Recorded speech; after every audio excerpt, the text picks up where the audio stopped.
Yo, if you're not listening to Kgill Radio, what are you listening to? It's your girl Fee. Tune up every Tuesday at 8 p.m. Guys, people, what are you doing with your Tuesdays? Manze? Tune up to Kgill Radio kila Tuesday at 8 p.m. Boys, I don't want to talk. Unaona sasa, unavyonongea. Maboy wana expect madam. No kweli, wewe majina tu mwanaume akati no. What is it wanawake? Somebody to give me some water first. It's hot inside here.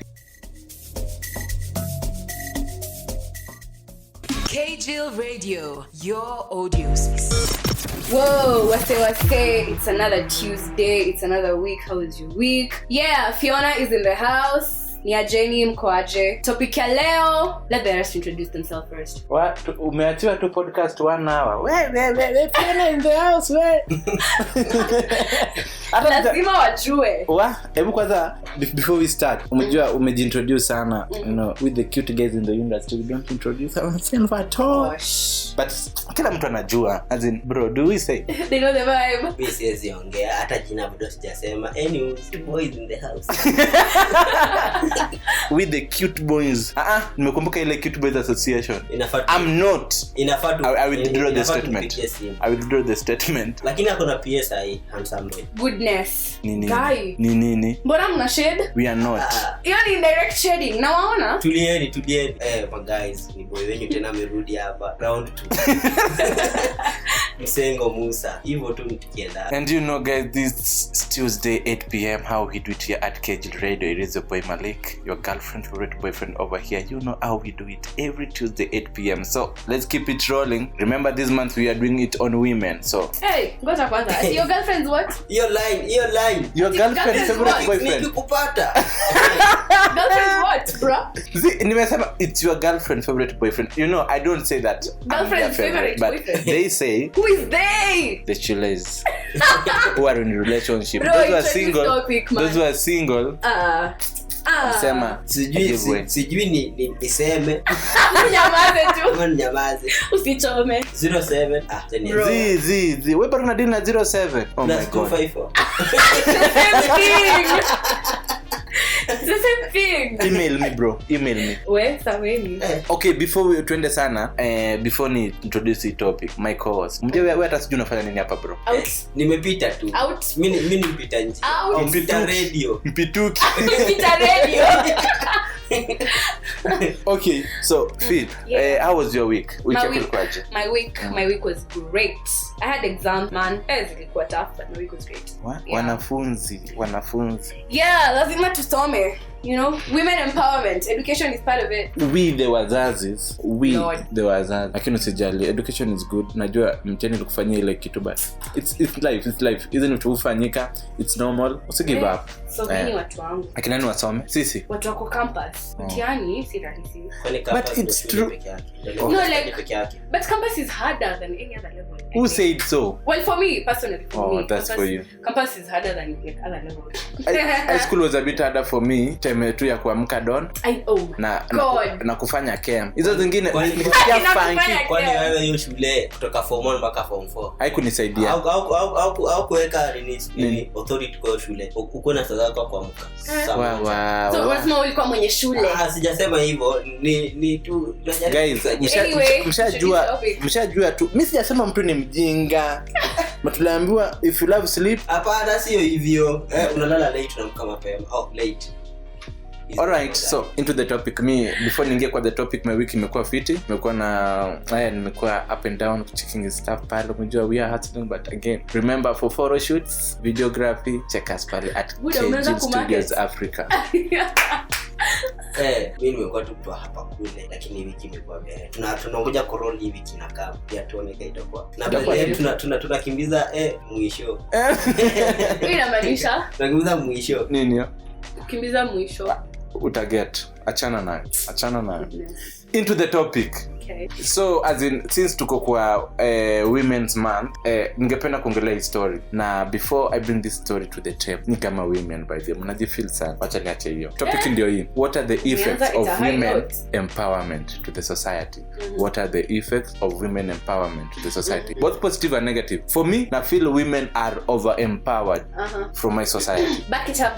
But tell it's us why. true. This something inaonekana. Angalia like most corporates right now.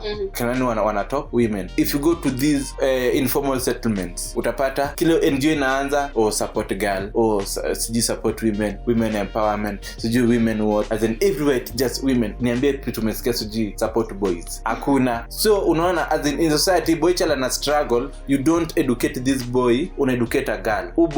Girl anakuja atataka kuwa boy act like is not interested, unaona. So tunafinyiliwa, these guys mnatufinyilia, so tunasema umesikia hata kuna sauti. Umesikia sasa amesema tunafinyi unatakulia.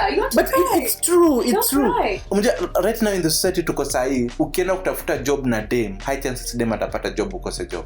Na saa hizo wewe una certificate degree yako na certificate. Exactly. Wow. Nataka kuongelea papers are these personal experiences? Before nilete hii topic, because nimepiga survey. It's not personal experience but nilipiga survey and from park crime. Boys are crying. Nyuma curtain. Sahi ukienda sometime back nilikuwa natembea Kilelesho with some of my friends na nilikuwa naambia bro, mbona sasa unaendesha hizo magari?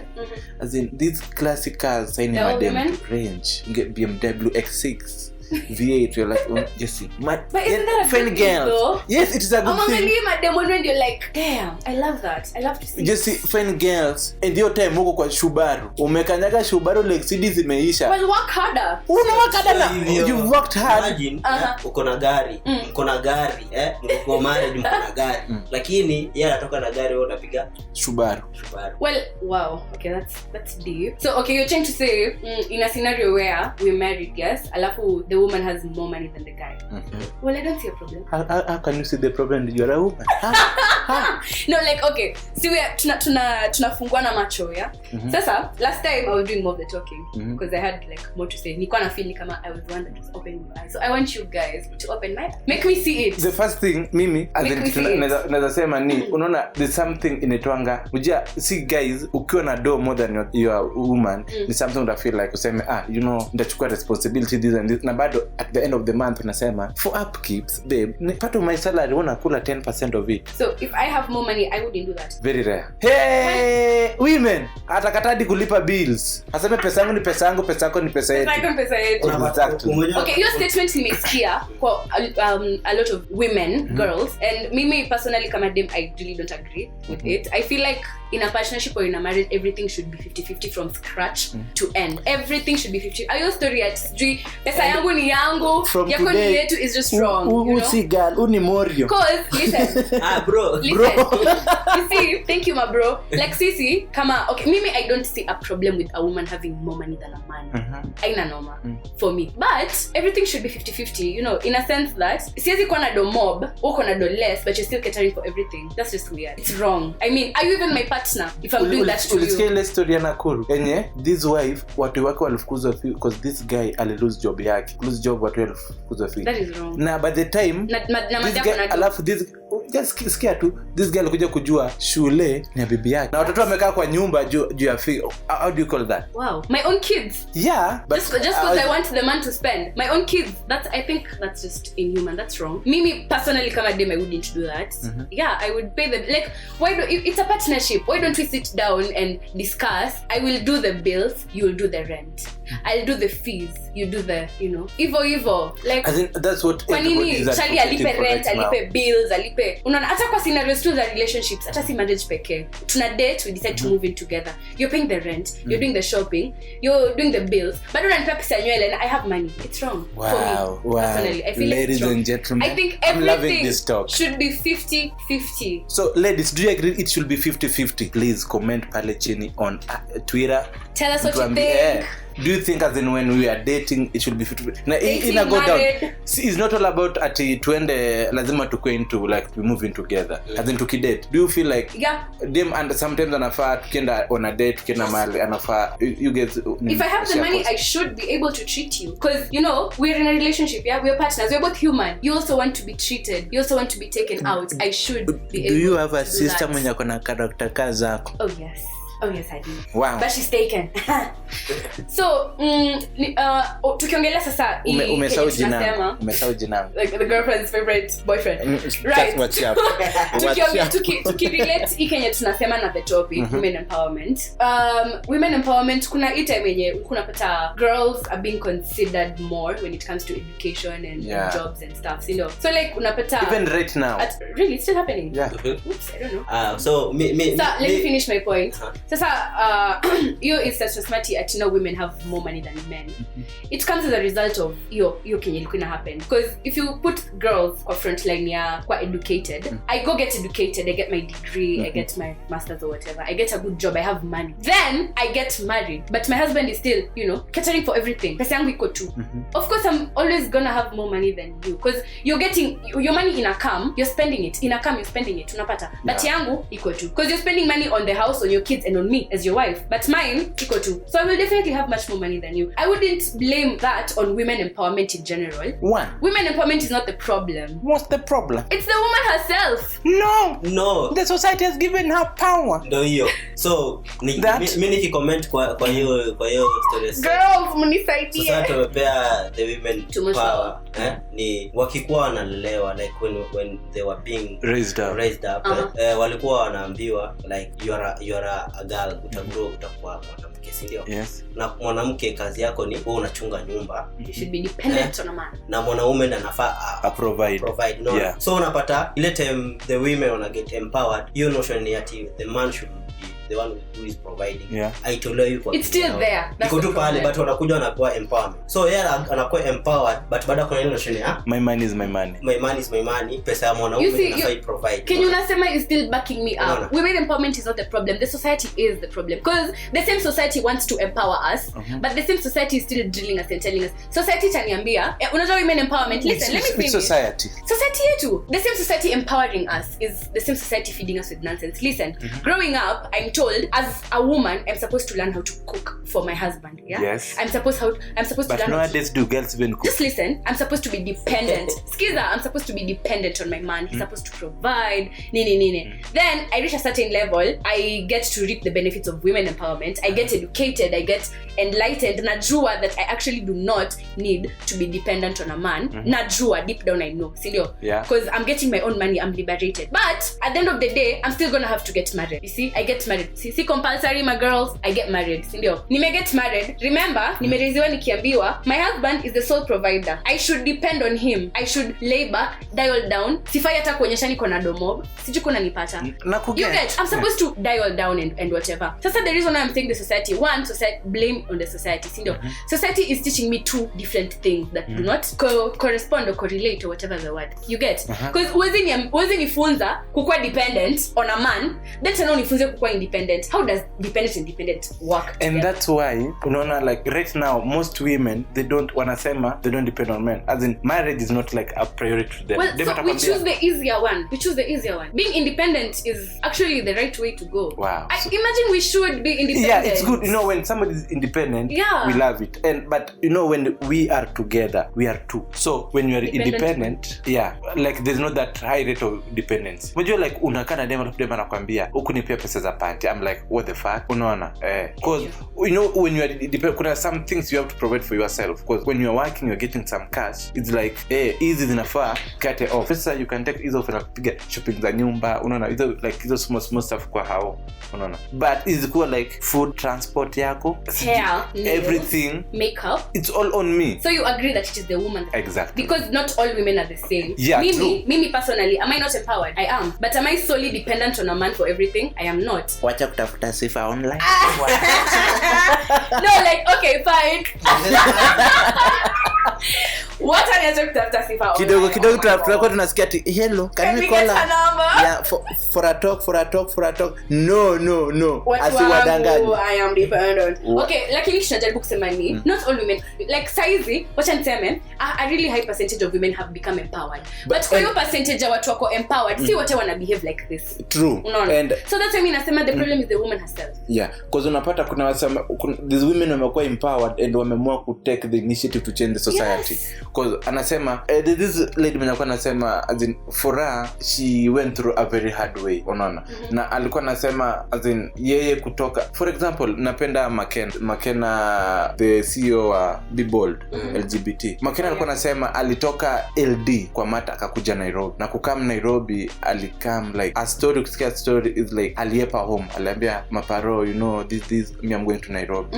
Na alikuwa amaliza form 4, so kukuja Nairobi as in she had to start from zero. Hakuwa anajua mtu yote and like ajua ataishi wapi. Yeah, and look at her right now. Yeah, as in she's building grounds and like the boldness anasimama is like an build ground for other women to say you can do this, unaona. So there's women when wametoka from zero and like get that, kuna wenye wamepata that empowerment and they're really taking it positively to change the society because they're doing very great things. Angalau mtu kama that benefit both men and women. The late Margaret Wangari, it benefits both men top and notch. Unaona, like her game was just top. So the problem is the woman.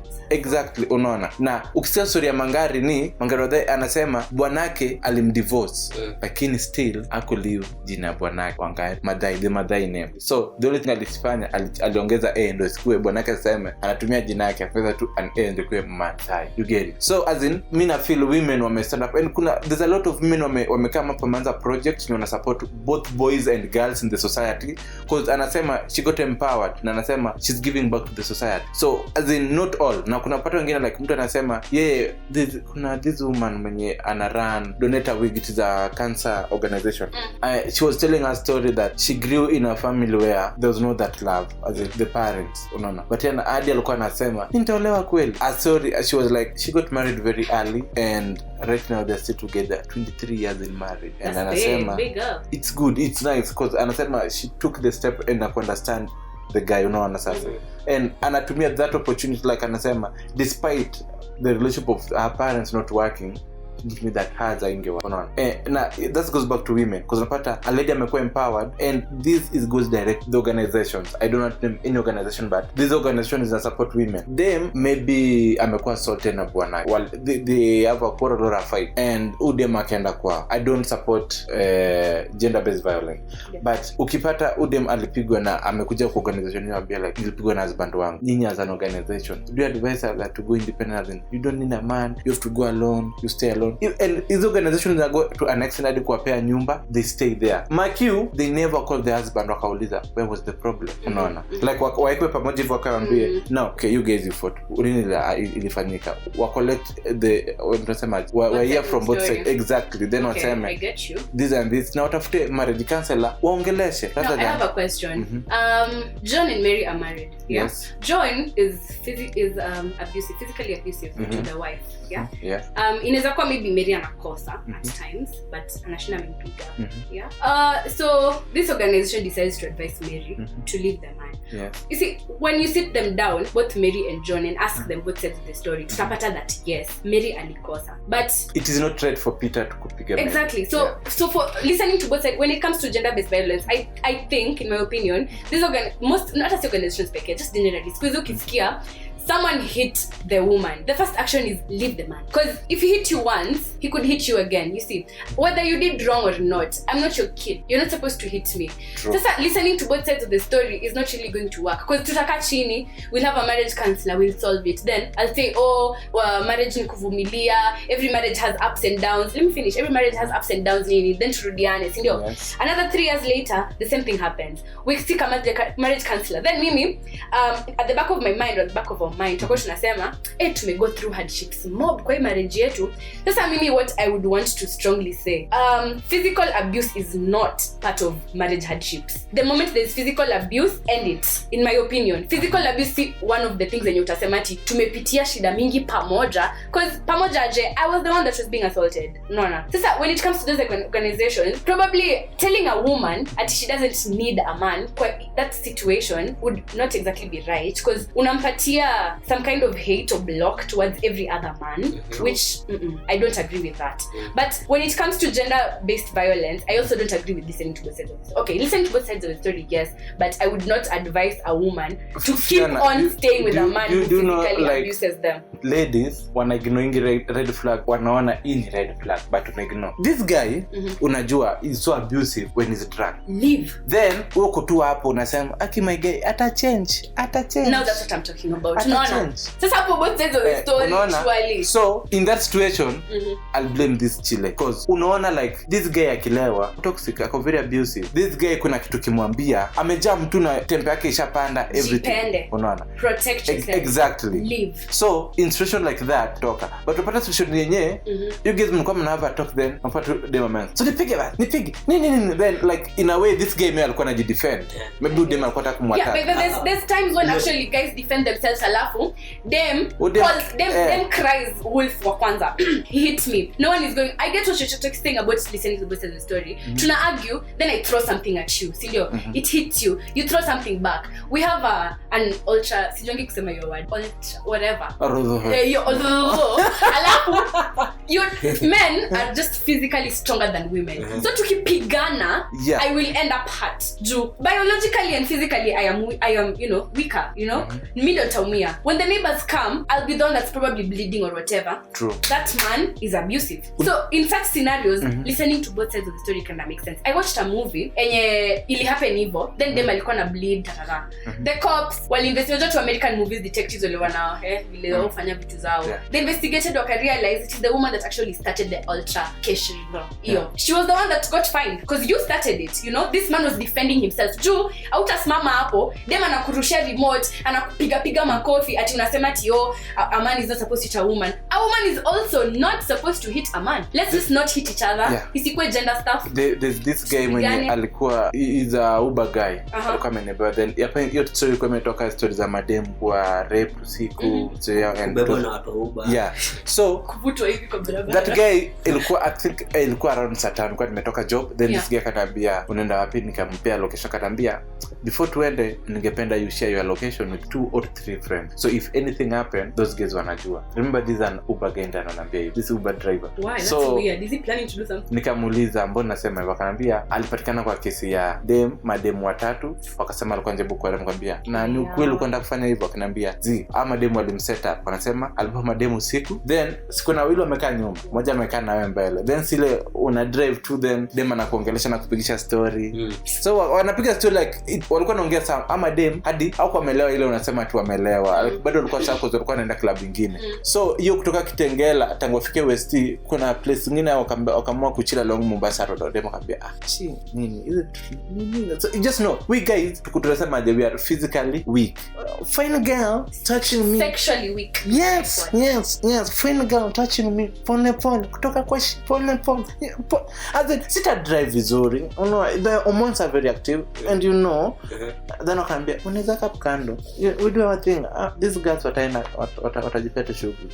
So akapaka akakaa hapo, then si ama mademo wakaambia bestati utumie nyuma au anakaa hapo nje, anaruka tu hivi nyuma, wale mademo wakaanza kuscream. Place walipark was very strategic. But why karibu na do this? For money. Were they evading paying the I don't know. Not even evading, alikuwa anasema like ni kama job wenye wanafanya. Sivuchasha tu, like so watu wanakuja you have to pay a fine. Na hata watu wakikuja ni kitu kama hiyo, then wanaanza kuambia nini kesi inakuwa. So that guy alikuwa anasema yeye hadi alipark karibu na petrol station. Would he park karibu na petrol station if he intended to report? Na akasema angefanya kitu kama kwa walikuwa watatu, na anasema those guys was in hawakuwa public. Sasa mimi so imagine watu walikuja Mombo alikuja wanataka na alisema alisurrender tu akasema if these are was supposed to die then hapa nataka kufia. Mimi nasema false rape accusation is purely evil. False rape accusation is purely evil because one, mtafanya credibility ya other rape victims inakuwa questioned. Sasa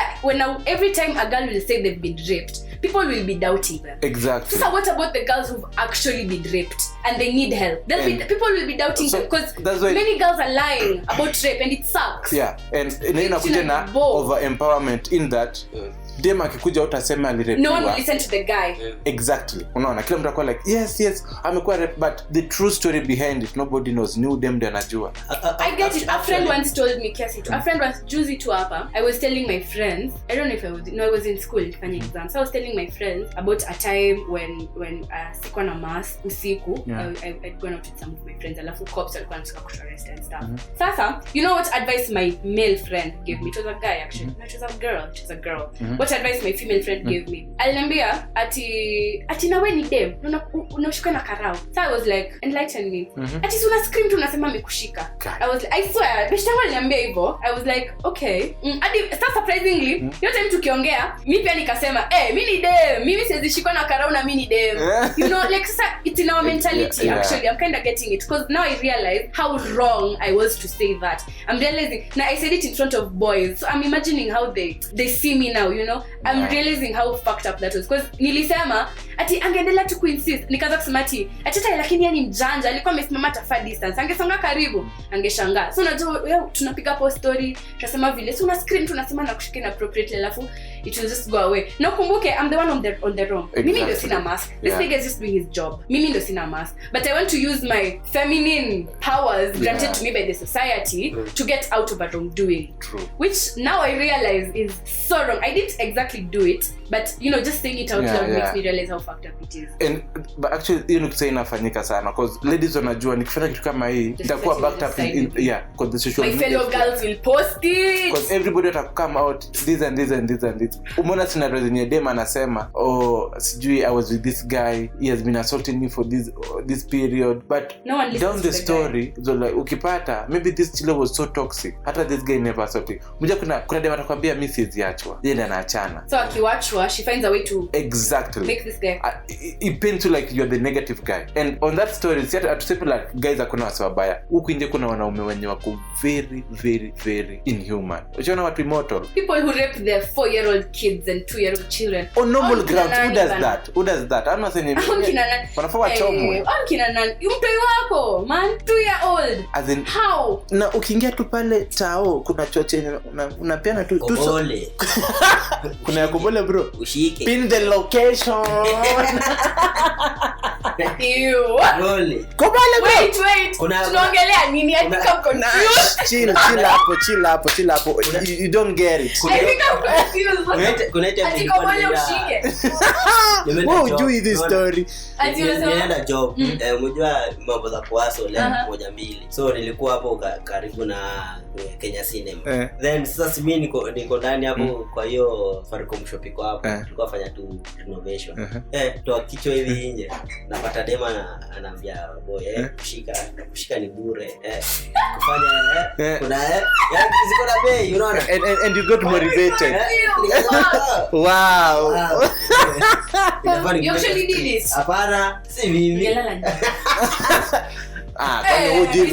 Woji jokes za kitambo. Hiyo movie niliona. Bro, hiyo location nimejua. Umejua nitapitia huko. Lakini I get what you guys are saying. Women are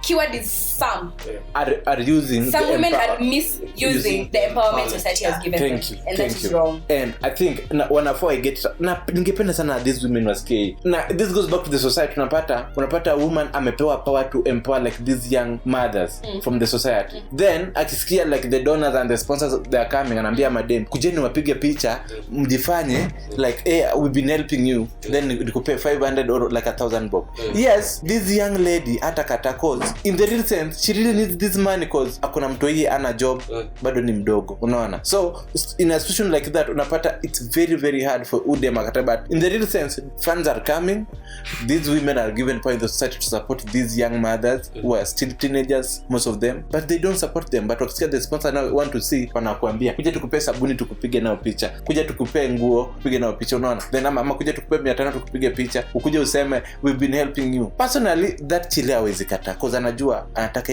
ido juu ya pampers ya mtoto, anataka ido juu ya mtoto yake kule. But this person when alipo hii power anafaa msaidie more than that. Na sasa unapata ako capable of doing more than that. Yeah. And then she's actually in a position to. And then kuna hii point nyingine yenye unapata those women they are empowered, sindio? Yeah. And then they are supposed to give back to the society, so they come back to the society to try to empower other girls, sindio? Yeah. So hautaniambia mimi na advocate for tuache pombe, unaona, and then na advocate for the na advocate from Monday to Friday tuache pombe, sindio? Friday usiku ni hivi sherehe unapata Sunday unarudi saba usiku, uko hapo unaitisha waiter mohe, unaenda and then hiyo club umeenda, wale madem ulikuwa naongesha unaempower wawili watatu wako hapo wanafanya job, atakuja atasema huyu sana ananiambia niache pombe na mbona anakunywa pombe. Such people will tell you do as the preacher says, not as the preacher does. Unaona, but remember these are young girls in the society. I know, me usema do not advocate for something you don't believe in. Exactly. Don't mbona ukazana ukiambia watu stop alcohol, stop, na wewe mwenyewe you don't advocate for things you don't believe in, because this is someone's life, this is someone's future, you know. Someone is listening to you, trying to better themselves with what you're saying. Mtu anaweza kuwa na look up to you, anasema you're my role model. There's this girl watu fulani tuna train for our project just for orphanages. So we're training these kids from orphanages apart within, then this kid comes and asks me, we're giving them tag numbers for the event na come up. She asks me, what's your tag number when you usually go to the runway? Naambia I don't have a specific one, but the one I like the most is tag number 10. She goes and picks tag number 10. So later on I call her kando namuuliza why, ananiambia mimi ni role model wake. You know how that's big, because nakumbuka when I stand there with them, I'm telling them about do this, you shouldn't be like this, you shouldn't be like this, and this young girl is literally looking at me and feeling like I want to be like her. She wants to do this is someone's future, you know. She's looking up at you. Sasa wewe ukikuja uambie don't drink alcohol, they look at you and they say I want to be like her. Apatana wewe kwa club you're drinking alcohol, she's gonna keep drinking alcohol because at the end of the day she wants to be like you. Exactly. Yeah, so don't advocate for things you don't believe in. Advocate for vitu una believe in, ndio usipatikane kwa situation yenye you're doing contrary to what you are advocating for. Before tufunge hii topic, kuna hii stuff imekuwa kinisumbua, as in it's still just under this topic, but how comes most young girls from the slums wanapata wanapata ball as compared to like girls from the suburbs, unaona, like this question is tough.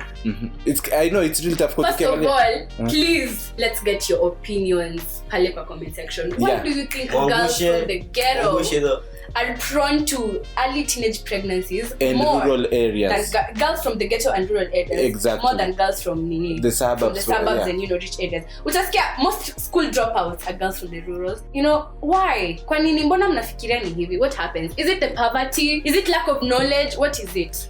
For me, bado as in inanisumbua kichwa sana because nikijaribu kuangalia my society kama where I come from, Kibra, unapata like most young girls are still getting pregnant, and ukifuatilia we have several organizations advocating for these girls.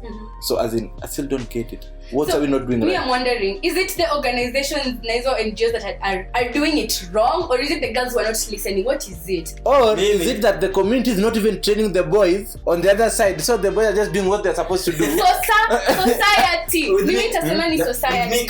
With me chipping in to the topic, the new your question. I'm trying to answer your question. The first thing, the community, they are empowering girls, they are teaching girls. They're forgetting to teach the boys. boys. Hakuna venye uta solve problem kama ujui root ya problem. So the boys are still the big boys boys. are being left behind. And then the second thing is the community. Tumerudi kwa ile point. The community inawachia the NGOs and the whatever your parental duties.